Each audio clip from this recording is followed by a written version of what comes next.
तारीख थी 31 दिसंबर 2021। दुनिया नई उम्मीद और जोश के साथ नए साल का जश्न मनाने की तैयारी में लगी थी। मुंबई की रहने वाली 19 साल की जाह्नवी के लिए ये तारीख कुछ ज़्यादा ही खास थी, क्योंकि इसी दिन उनके पापा का बर्थडे था। इसके अलावा 31 दिसंबर की ही रात जाह्नवी के कुछ फ्रेंड्स ने रात में नए साल की पार्टी रखी थी। सब कुछ ठीक चल रहा था, मगर अचानक नई साल की पहली सुबह लगभग 5 बजे जाह्नवी के परिवार वालों को एक फ़ोन कॉल आता है और सब कुछ बदल जाता है। पार्टी में जाह्नवी के साथ एक दिल दहला देने वाली घटना को अंजाम दिया गया था। जाह्नवी के शरीर पर 48 गहरे जख्मों के निशान मिले। उसकी खोपड़ी, जबड़े और रीढ़ की हड्डी तक टूट गई थी। तो आखिर जाह्नवी के साथ इस पार्टी में क्या हुआ था और जाह्नवी के साथ हुई घटना के लिए जिम्मेदार कौन था, जानने के लिए वीडियो में आखिर तक बने रहिए। यकीन मानिए, पूरी कहानी सुनकर आपका कलेजा दहल जाएगा। ये कहानी भले ही जाह्नवी की है, मगर ये पूरी कहानी जानकर आप भी अपनी बहन बेटियों को अगली जाह्नवी बनने से बचा सकते हैं। अगर आप जाह्नवी कुकरेजा की केस में थोड़ा बहुत भी जानते हैं तो आप अब तक वही कहानी जानते होंगे जो आपको मीडिया ने बताई है। लेकिन हम आपको मीडिया द्वारा बताई गई या बनाई कहानी के साथ साथ वो सच्चाई भी बताएंगे तो जाह्नवी की मां ने तथा पार्टी में मौजूद दोस्तों ने खुद बताया था। तो वीडियो में अंत तक ज़रूर बने रहें। ये कहानी मुंबई के खार इलाके में रहने वाली जाह्नवी की है। जैसा कि वीडियो की शुरुआत में बताया, 31 दिसंबर को जाह्नवी के पिता का जन्मदिन था। इस मौके पर जाह्नवी ने घर में ही एक छोटी सी पार्टी रखी थी, जिसमें जाह्नवी के कुछ बचपन के दोस्त तथा उनके कुछ पड़ोसी शामिल हुए थे। इस पार्टी में शामिल होने वाले लोगों में जाह्नवी के 2 बेहद ही खास दोस्त श्री जोग धनकर और दिया पदलकर भी शामिल थे। जाह्नवी के घर पर ये केक कटिंग लगभग 7 बजे ही हो गई थी। जाह्नवी का एक और दोस्त था, यश आहूजा, जो खार में स्थित भागवती हाइट्स बिल्डिंग में रहता था। यश ने अपने दोस्तों के साथ मिलकर भागवती हाइट्स बिल्डिंग में नए साल का जश्न मनाने के लिए एक पार्टी रखी थी, जिसमें जाह्नवी कुकरेजा, श्री जोग धनकर और दिया पदलकर समेत कुल 15 दोस्त शामिल हुए थे। प्लान के मुताबिक ये पार्टी 9 बजे स्टार्ट होने वाली थी और लगभग 11 बजे तक चलनी थी। इसलिए 7 बजे केक काटने के बाद जाह्नवी अपने दोनों ही दोस्तों के साथ यश आहूजा की बिल्डिंग में पहुंच जाती है, मगर यहां आकर पता चलता है कि कुछ कारणों से पार्टी के समय बदलकर रात के 11 बजे कर दिया गया है। इसलिए जाह्नवी वापस फिर अपने घर चली जाती है। घर पर कुछ देर रुकने के बाद जाह्नवी लगभग 11 बजे अपने दोस्तों के साथ पार्टी के लिए निकल जाती है। आप सोच रहे होंगे कि आखिर इतनी रात पार्टी में जाह्नवी क्यों गई थी। तो बता दें, इस पार्टी में केवल 15 लोग ही शामिल हो रहे थे। उनमें से 5 लड़कियां तो जाह्नवी के अपार्टमेंट में ही रहती थी। इसके अलावा बाकी जो लोग थे जान पहचान वाले थे और लगभग ये सभी बचपन के दोस्त थे। इन सभी को जाह्नवी के माता पिता भी काफ़ी अच्छी तरीके से जानते थे। वैसे भी मुंबई में 31 दिसंबर की रात लेट नाइट पार्टी कोई नई बात नहीं है, इसलिए जाह्नवी अपने दोस्तों के साथ पार्टी में आ जाती है और इन्जॉय करने लगती है। वैसे तो पार्टी 1 बजे तक ही ख़त्म हो जाती है, मगर पार्टी कुछ लंबी चल जाती है।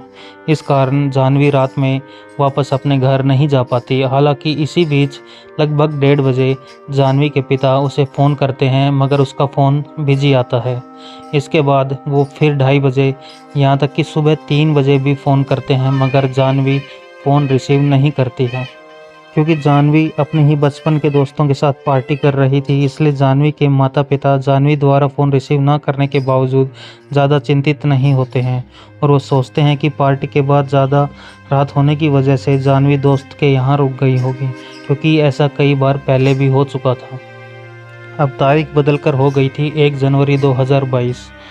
अभी सुबह के 5 ही बजे थे कि जाह्नवी के पिता प्रकाश कुकरेजा के मोबाइल की घंटी बजती है। इन्हें लगता है कि शायद किसी ने नए साल की बधाई देने के लिए इतनी सुबह फ़ोन किया है, मगर फ़ोन उठाते ही उनके पैरों तले ज़मीन खिसक जाती है। फ़ोन पर उन्हें कहा जाता है कि जाह्नवी का एक्सीडेंट हो गया है।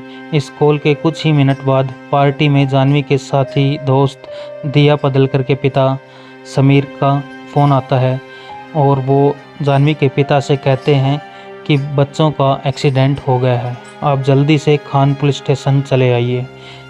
समीर ये भी कहते हैं कि दिया हिंदुजा हॉस्पिटल में एडमिट है, जबकि जानवी भाभा हॉस्पिटल में एडमिट है। इस पर जानवी के पिता तुरंत कहते हैं कि जब दोनों बच्चियां पार्टी में साथ गई थी और दोनों का एक्सीडेंट साथ में हुआ है तो दोनों अलग अलग हॉस्पिटल में क्यों हैं और मुझे हॉस्पिटल के बजाय पुलिस स्टेशन क्यों बुलाया जा रहा है। इस पर दिया के पिता जानवी को कहते हैं आप जितनी जल्दी हो सके पुलिस स्टेशन आ जाइए, यहाँ आपको जानकारी मिल जाएगी। इतना सुनते ही जानवी के पिता भागते हुए खार पुलिस स्टेशन पहुँच जाते हैं। यहाँ उन्हें दिल दहला देने वाली जानकारी सामने आती है। उन्हें बताया जाता है कि आपकी बेटी जानवी की डेथ हो गई है, वो भगवती हाइट्स बिल्डिंग के ग्राउंड फ्लोर पर मृत पाई गई हैं। ये वही बिल्डिंग थी जहाँ पर रात को पार्टी हुई थी। मौत के बाद लाश का पोस्टमार्टम किया जाता है और कागजी कार्रवाई पूरी करने के बाद लाश का अंतिम संस्कार कर दिया जाता है। इस अंतिम संस्कार के दौरान जानवी के माता पिता को बहुत ज़्यादा खटकती है कि बीती रात पार्टी में जितने भी दोस्त शामिल हुए थे वो सब भी जानवी के बेहद ही करीबी और बचपन के दोस्त थे। इसके बावजूद जानवी की मौत के बाद ना तो कोई जानवी के दोस्त उसके घर पर आया और ना ही कोई पड़ोसी होने के नाते कोई जानवी के माता पिता को झूठी ही सही तसल्ली देने के लिए गया था। अब इन लोगों को शक होने लगता है कि जानवी की मौत नेचुरल डेथ तो नहीं है, बल्कि ज़रूर किसी बड़ी साजिश के तहत जानवी की जान ली गई है। इधर पुलिस भी इसे एक अननेचुरल डेथ मानते हुए एफआईआर दर्ज कर जांच शुरू कर देती है। पुलिस जांच में कई हिला देने वाले खुलासे होते हैं। पुलिस सबसे पहले पार्टी में मौजूद लोगों के बयानों को दर्ज करती है। पार्टी में यशना आहूजा भी शामिल थी। पुलिस पूछताछ में यशना बताती है कि पार्टी भागवती हाइट्स के छत पर हो रही थी। पार्टी के दौरान सभी से अलग होकर श्री, दिया और जानवी एक साथ कोने में बैठे हुए थे। यशना के मुताबिक वहां बैठकर श्री जोग धनकर जानवी को किस कर रहा था। इसी बीच रिया उठकर श्री के बगल में रखे मैटर्स पर सो जाती है। इसके अगले ही पल श्री दिया के साथ इंटीमेट हो जाता है। श्री की इस हरकत से जानवी को काफ़ी गुस्सा आ जाता है और यहीं पर श्री, दिया और जानवी की कुछ कहासुनी हो जाती है। यशना आहूजा के बयान के मुताबिक इसके बाद उसने देखा कि जानवी किसी से फ़ोन पर बात कर रही है और रो रही है। पुलिस अभी ये पता लगाने में जुट जाती है कि आखिर जानवी ने इतनी रात को फ़ोन पर किससे और क्या बातें की थी। जांच में पता चलता है कि इस झगड़े के बाद जानवी ने 1:40 के आसपास अपने एक दोस्त परलिका नेहरू को फ़ोन किया था। परलिका पूछताछ में बताती है कि जानवी ने उसे फ़ोन करके श्री और दिया के हरकतों के बारे में बताया था। परलिका के मुताबिक जानवी को श्री की ये हरकत बिल्कुल भी अच्छी नहीं लगी थी। परलिका के दावे के अनुसार फ़ोन पर जानवी ये भी कहती है कि वो दोस्त के द्वार पर ना तो श्री जोग धनकर को खोना चाहती है और ना ही दिया पदलकर को। इसके बाद जानवी फ़ोन काट देती है। ये आखिरी बार था जब जानवी किसी से फ़ोन पर बात की थी। इसी के बाद 2:20 के आसपास जब पार्टी में शामिल कुछ दोस्त घर वापस जाने के लिए नीचे आते हैं तो उनकी नज़र ग्राउंड फ्लोर पर पड़ी जानवी पर पड़ती है। जानवी को मरा देखकर कार पुलिस को जानकारी दी जाती है। पार्टी में शामिल सभी लोगों का बयान दर्ज करने के बाद पुलिस क्राइम सीन की भी जांच पड़ताल करती है, जहां से कुछ अहम सुराग जो हैं वो पुलिस को मिल जाते हैं। बिल्डिंग के 5वें फ्लोर की सीढ़ियों पर नीले रंग की चूड़ियां मिलती हैं जो जानवी ने पहनी हुई थी। 4th फ्लोर पर जानवी का एक सैंडल मिलता है, जबकि दूसरा सैंडल जानवी के पैर में ही ग्राउंड फ्लोर पर था। जानवी का ईयरिंग जो है वो 3rd फ्लोर पर था और जानवी के हेयर बैंड्स मिलते हैं 3rd फ्लोर पर। यहाँ तक कि खून के निशान भी मिलते हैं, जबकि सीढ़ियों की रेलिंग से बाल के नमूने बरामद किए जाते हैं। पुलिस जब श्री की तलाशी लेती है तो उसके शर्ट पर, यानी कि पार्टी वाली रात जो उसने शर्ट पहनी थी, उस पर खून के धब्बे पाए जाते हैं। जांच से खुलासा हो जाता है कि श्री की शर्ट पर जानवी का ही खून था। कुछ दिनों बाद जानवी की पोस्टमार्टम रिपोर्ट भी आ जाती है, जिसमें खुलासा होता है कि जानवी के शरीर पर पूरे 48 गहरे जख्म के निशान मिले थे। उसकी खोपड़ी की हड्डी तक टूट गई थी। पोस्टमार्टम रिपोर्ट के मुताबिक उसके सर को काफ़ी ज़ोर से रेलिंग पर मारा गया था। जानवी के शरीर की दूसरी हड्डियां भी टूटी हुई पाई गई थी। दोस्तों के बयान और जुटाए गए सबूतों के आधार पर पुलिस इस पूरे मामले में श्री जोग धनकर और दिया पदलकर पर जानवी कुकरेजा की हत्या का मामला दर्ज कर लेती है। जांच आगे बढ़ती है और कुछ और सबूत जुटाने के बाद इन दोनों को गिरफ्तार कर लिया जाता है। क्योंकि ये केस काफ़ी सुर्खियां बटोर चुका था, इसलिए पुलिस तेज़ी से इसकी जांच शुरू कर देती है। पुलिस 600 पन्नों की चार्जशीट फाइल करती है इस केस के तहत।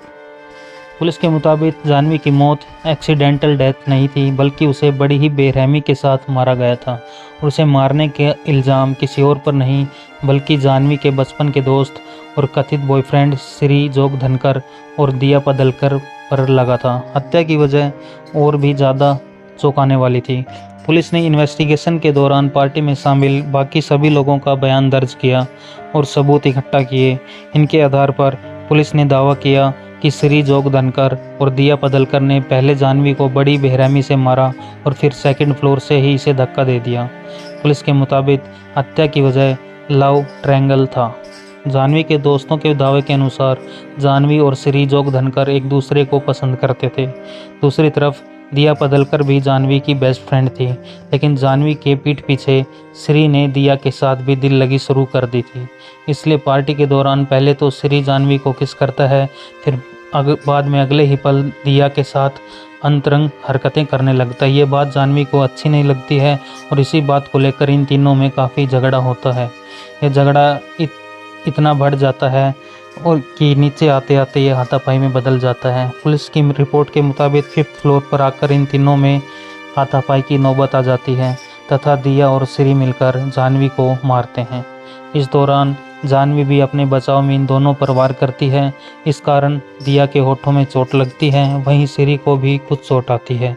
इसके बावजूद ये दोनों जाह्नवी को मारते हुए दूसरे फ्लोर पर लाते हैं। यहाँ दोनों मिलकर जाह्नवी के सर को रेलिंग से मारते हैं, जिससे जाह्नवी की बेहद ही दर्दनाक मौत हो जाती है। जब पुलिस श्री जोग धनकर और दिया को गिरफ्तार करके पूछताछ शुरू करती है तो ये दोनों जाह्नवी की हत्या से इनकार कर देते हैं और पहले ही दिन से कहते हैं कि उस रात क्या हुआ था मुझे कुछ भी याद नहीं है, क्योंकि उस समय हम सभी नशे में थे।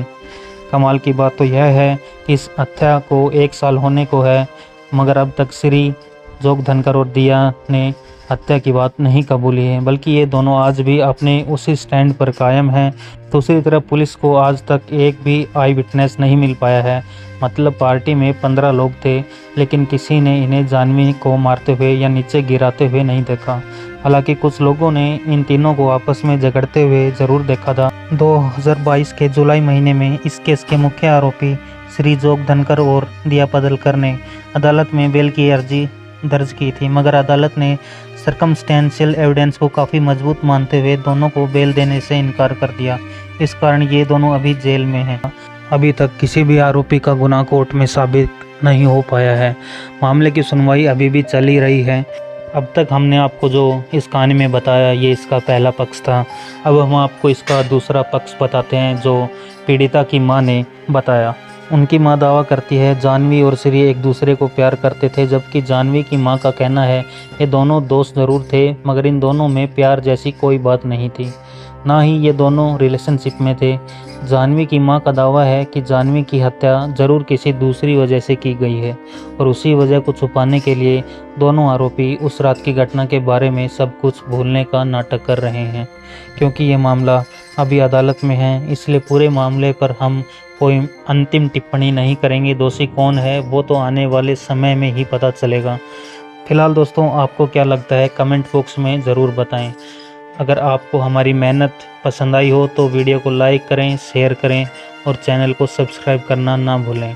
और जल्द ही मिलते हैं अगली वीडियो में। तब तक के लिए सतर्क रहें, सावधान रहें।